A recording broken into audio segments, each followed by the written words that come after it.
Bismillahirrahmanirrahim. Elhamdülillahi Rabbil alemin. Vessalatu vesselamu ala eşrefil enbiyai vel mursalin. Nebiyyina Muhammedin ve ala alihi ve ashabihi ecmain.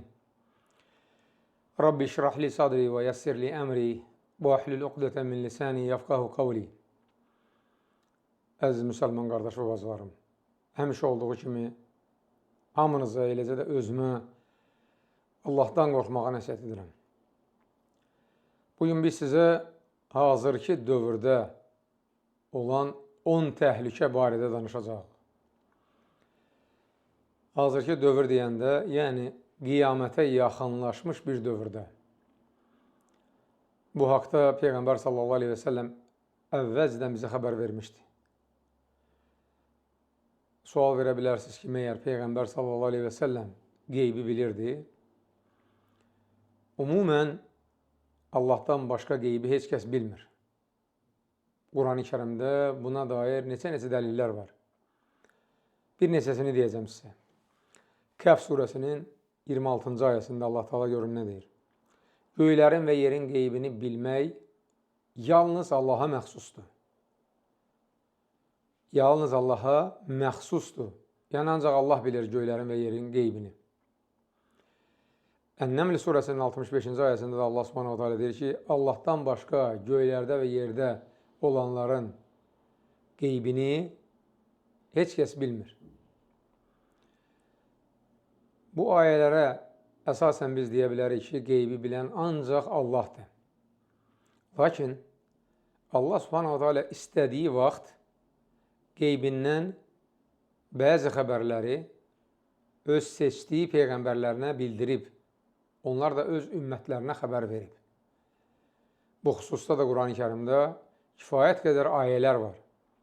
Məsələn, Ali-İmran surəsinin 44-cü ayəsində Allah Teala Peyğəmbər sallallahu aleyhi və səlləmə buyurur: Ey Peyğəmbər, bunlar sənə vəhiy etdiyimiz qeyb xəbərlərindəndir.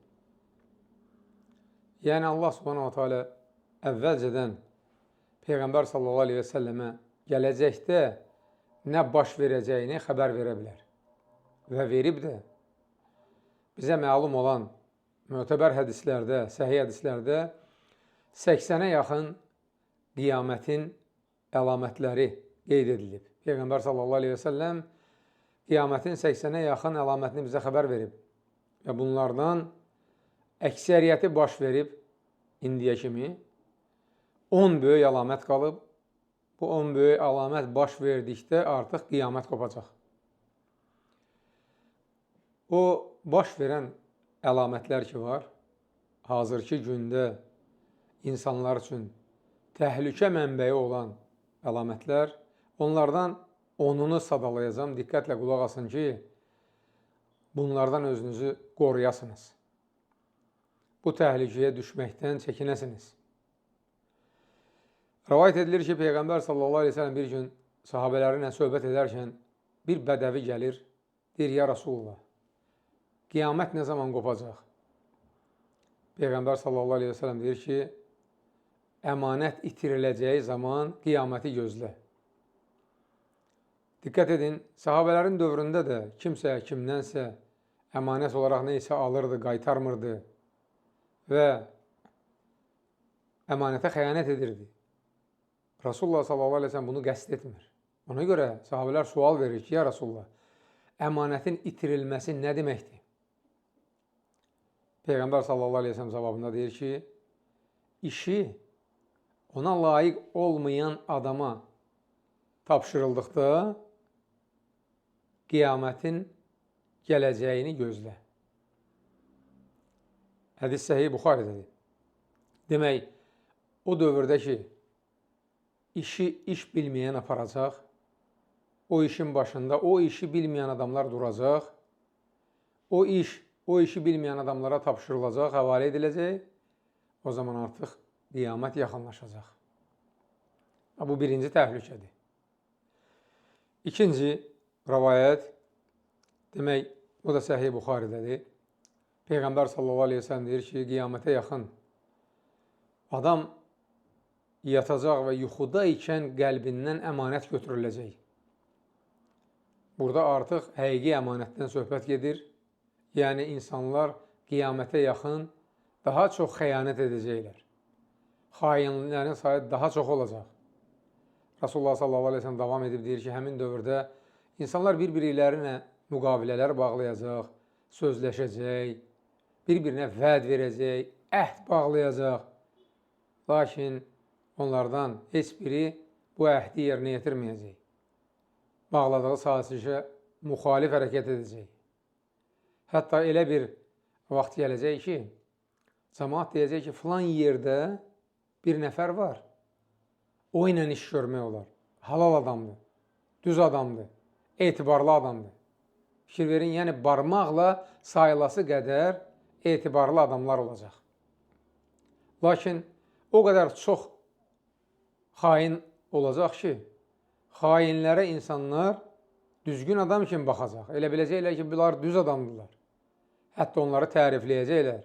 Peyğəmbər s.a.v. deyir ki, digərlərinə deyəcəklər, nə dərrakəli, nə bacarıqlı, nə iş bilən adamdır. Etibar olunası adamdır. Halbuki onun qəlbində xardal dənəsi ağırlığında belə iman olmayacaq. Baxın, əmanətə xəyanət etməyin əsas səbəbi nədir? Qəlbdə imanın olmaması.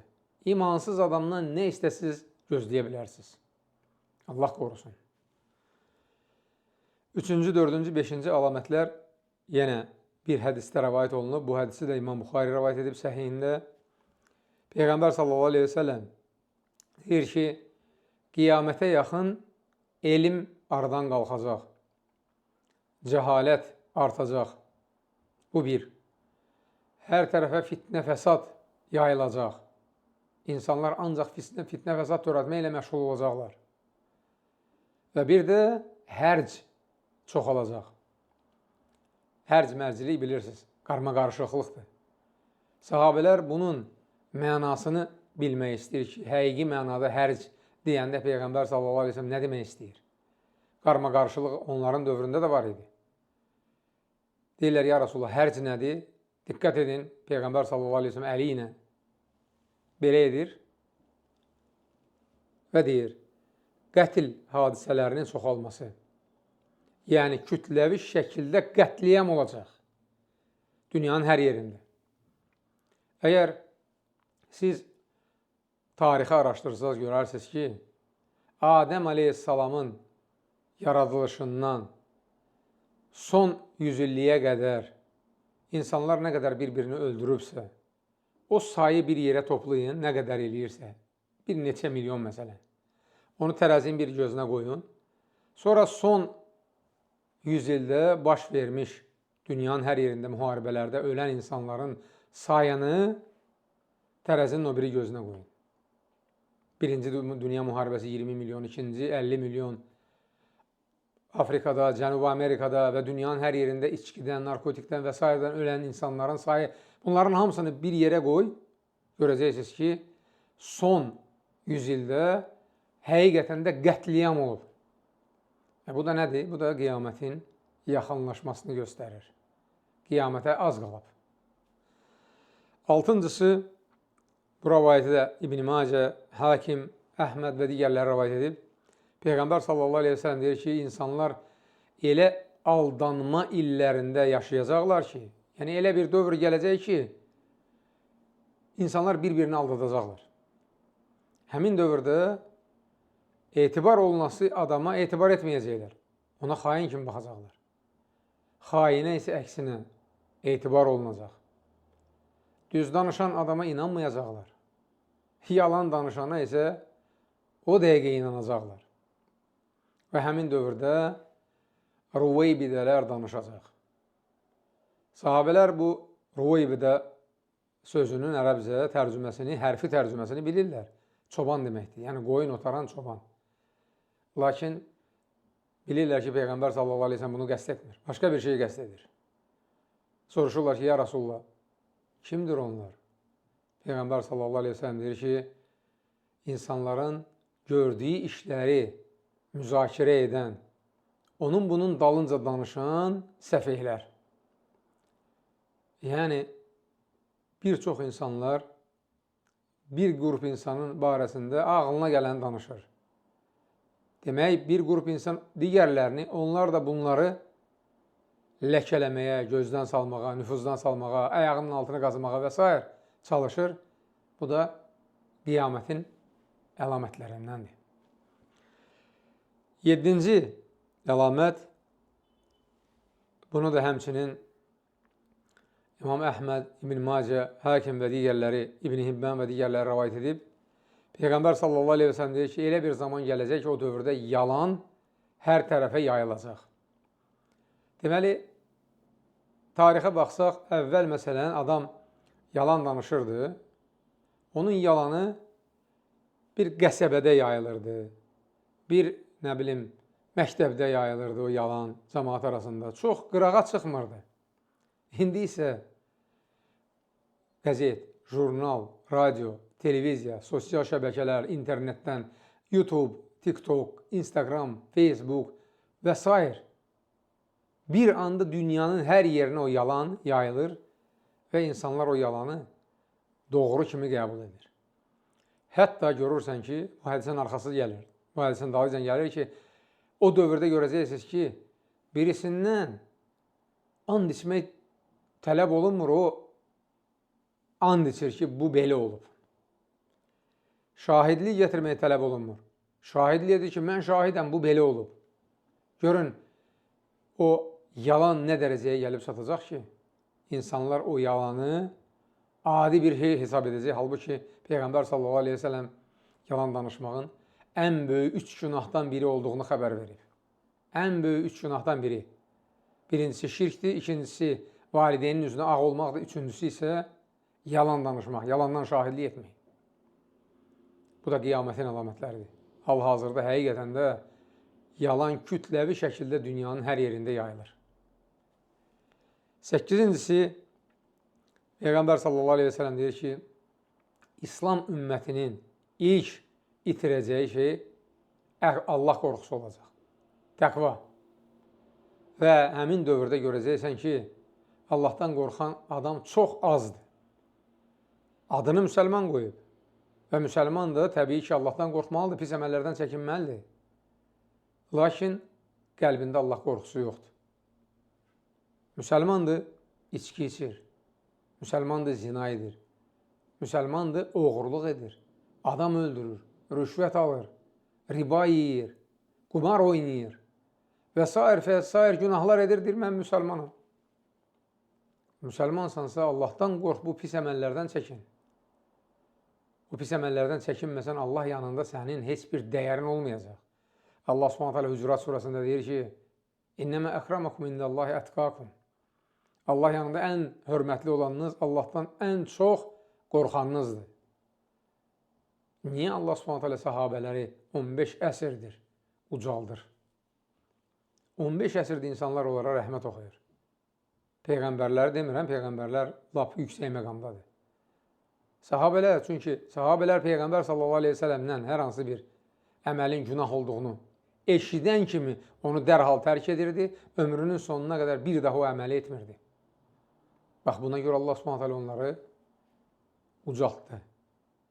O günah işlərdən çəkildiklərinə görə. İndi isə günah o qədər adiləşib ki, artıq Allah qorxusu insanların qəlbində çox az qalıb. 9-uncusu, Peyğəmbər sallallahu bu rəvayəti də, üzr istəyirəm, bayaq dediyim rəvayəti Təbarani və digərləri rəvayət edib, səhih rəvayətdir. 9-uncusu, Peyğəmbər sallallahu aleyhi ve sellem deyir ki, elə bir zaman gələcək ki, həmin vaxt adam aldığının halal yoxsa haram olduğuna əhəmiyyət verməyəcək. Təki mal dövlət olsun, təki pul olsun, təki xeyir olsun, təki qazanc olsun. Amma halaldır, haramdır, ona məhəl qoymayacaq. Bu da çox qorxuludur. Çox qorxulu. Yəni, o insan ki, ticarətlə məşğul olur, lakin ticarətdə nəyin haram olduğunu bilmir, onun ticarətinin ona xeyrindən çox zərəri dəyə bilər. Allah qorusun.